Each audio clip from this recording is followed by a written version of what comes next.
السلام عليكم، مرحبا بكم في اللمة مع سعيدة. في الفيديو ديال اليوم غنشارك معكم كيك اسفنجي اللي كيجي تبارك الله لذيذ.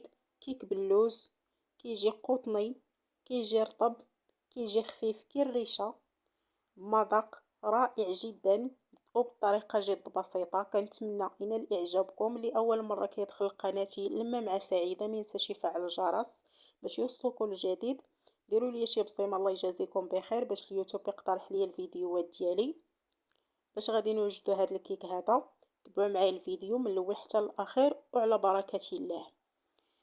كنجيب واحد الاناء كندير فيه 4 البيضات بحراره المطبخ، ضروري يكونوا بحراره المطبخ. كاس ديال السكر، عندي 2 طاشيات ديال السكر فاني، وعندي شويه د الملح باش كنقادو الذوق. كنطرب هاد المكونات مع بعضياتهم مزيان حتى يضاعف الحجم ديالهم ويتغير هكا شويه اللون. كنستمر بنفس الطريقه حتى كيولي اللون ديال البيض على هذا الشكل. كنزيد هنايا كاس الى ربع ديال الزيت، العبارات عندي بكاس عنبه. كنعاود نطرب هاد المكونات حتى كندخل معاهم هاد الزيت اللي ضفت. من بعد غادي نزيد هنايا كاس ديال الحليب، يكون بحراره المطبخ، ضروري يكون بحراره المطبخ، وعلبه ديال الياغورت بنكهه الفاني ولا دانون. كنعاود نطرب هاد المكونات مع بعض حتى كينسجموا. وهنايا مباشره غادي نبدا نضيف في الدقيق. هنا في الدقيق غادي ندير الكاس الاول غادي نغربلو، ضروري الدقيق تغربلوه باش يجيكم الكيك زوين. كنزيد الكاس الثاني، وكنزيد كاس الى ربع ديال الدقيق. ومن بعد عاد نشوف القوام، والدقيق راه كيبقى على حسب النوع ديال الدقيق اللي كتستعملوا. هنا عندي 2 ليسطاشي ونص ديال الخميره ديال الحلوى، كل وحده فيها 8 غرام، وحده فيها 4 غرام، درت 2 ونص. غادي نعاود نطرب مزيان هاد المكونات مع بعضياتهم.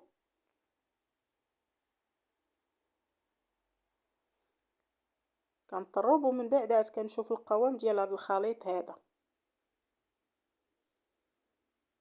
لان كما قلت لكم النوعيه ديال الدقيق كتختلف من ماركه لاخرى. كنطرب حتى ما كيبقاش ليا هكا الدقيق محبب. اللي وصل معايا حتى لهنا ما ينساش يضغط على زر الاعجاب باش هكا الفيديو يقترحوا اليوتيوب الله يجازيكم بخير. هنا الكيك باقي شويه خفيف. غادي نزيد هنايا 4 كاس ديال الدقيق. في المجموع درت 3 د الكؤوس عامرين ديال الدقيق. في الاول درت 2 كؤوس والثالث ما كانش عامر، كنقصوا 4 كاس، ودابا زدت 4 كاس اللي كان ناقص الكاس باش يعمر. الكيك كيكون خفيف على هذا الشكل هذا، ما كيكونش ثقيل بزاف. باش يجي خفيف ما خصش العجين يكون ثقيل. هنا عندي نص كاس ديال اللوز اللي كيكون خضر، طحنته بالقشره ديالو حتى رجع على هذا الشكل هذا، ما محمر ما والو، غير مسحته مزيان وطحنته بالقشره ديالو على هذا الشكل. كنزيدو على هذا الخليط هذا، وكنزيد واحد المعلقه تقريبا صغيره ديال الخل، وكنعاود نخلط هاد المكونات مع بعضياتهم. اللوز في الكيك بهذه الطريقه كيجي رائع بزاف وكيعطي مذاق زوين. صافي خلطت هاد المكونات مع بعض حتى ولا عندي القوام ديالهم على هذا الشكل هذا كما كتشوفوا، ما خفيف ما ثقيل. كنجيب هاد المول هذا اللي فيه 22 سنتيم في العرض ديالو. هنا دهنته بالزبده ودرت عليه الجنجلان هو الاول حتى شد ليا هكا في المول. عاد درت واحد شويه ديال الدقيق دورته عليه كامل. ديروا الجنجلان هو الاول باش يشد لكم في المول، الا خلطوه مع الدقيق ما غاديش يشد. صافي هنا مباشره كنخوي هذا الخليط كامل في هذا المول هذا. وطبعا تقدروا ديروا اي مول نتوما بغيتو، انا استعملت هذا. صافي هنايا كنخبط هكا واحد شويه هاد المول باش الا كانوا هكا شي فقاعات كيخرجوا من هاد الكيك هذا، شي فراغات. وهنايا انا غادي ندخلو الفران، عندي فران غازي غادي نشعل عليه غير من التحت، وغادي نقص عليه مزيان وغنخليه يطيب شويه عليه. والفران راه كل واحد عارف عبار الفران ديالو، كل واحد والعبار اللي كيطيب فيه الكيك. انا عندي فران غازي. وهنايا الكيك من بعد ما طاب تبارك الله جا رائع وجا محمر. جا ناجح 100%. كما شفتو الطريقة جد بسيطة. هنا غادي نحيدو في هذا المول هذا، غادي نحيدو، راه كيتحيد بكل سهولة. خص غير المول يكون مدهون. تبارك الله كيفاش جاو دوك الحبيبات ديال الجنجلان على هذا الشكل هذا، عطاو واحد المنظر زوين بزاف.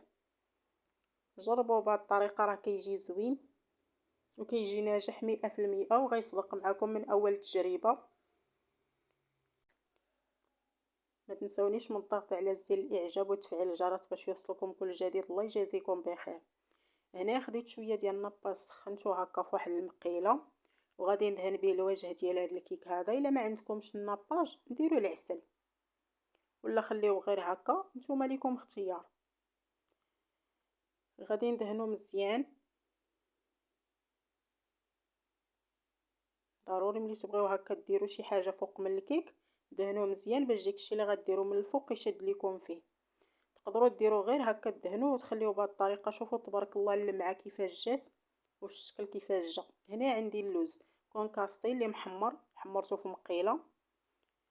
غادي نديرو هكا على الوجه ديال هذا الكيك هذا. غادي نزين به، تقدروا تزينوا باي حاجه نتوما بغيتو. انا هكا فضلت بما اني درت فيه لداخل اللوز نزينو هكا باللوز. وتقدروا الطبعه لداخل تعوضوا بكاوكاو، وفي نفس الوقت تزينوا هكا بكاوكاو من الفوق. نتوما ليكم اختيار. اللي ما عندوش اللوز يدير كاوكاو. كنحاول نديرو هكا حتى في الجوانب ديال الكيك. كيك جد رائع وسهل في التحضير بدون تعقيدات وناجح 100%.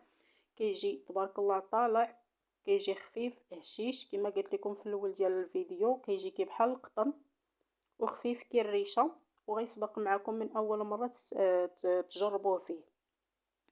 فكنتمنى الكيك ينال اعجابكم وتجربوه، راه كيجي رائع بزاف وكيجي لذيذ.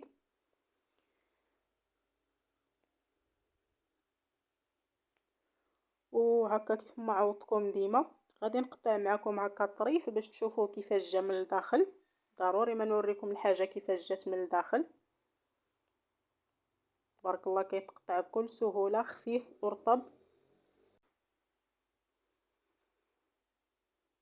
كيك كيجي جد رائع. شوفوا ليا تبارك الله على الشكل كيفاش جا زوين لا من برا ولا من الداخل. شوفوا هذاك اللوز كيفاش كيجي من الداخل، وشوفوا ليا على الطراوه على الرطوبيه داير كي القطن. تبارك الله ما شاء الله. كتضغطوا عليه وكيرجع. كيك ناجح 100%. غيصدق معكم من اول تجربه. جربوه ما غاديش تندموا عليه، راه كيجي لذيذ بزاف. كنتمنى ينال اعجابكم. صافي وكان هذا هو الفيديو ديال اليوم. ما تنسونيش من الضغط على زر الاعجاب، انضموا لقناتي لما مع سعيده باش يوصلكم كل جديد. بسلام عليكم، نتلاقاو في فيديو جديد باذن الله.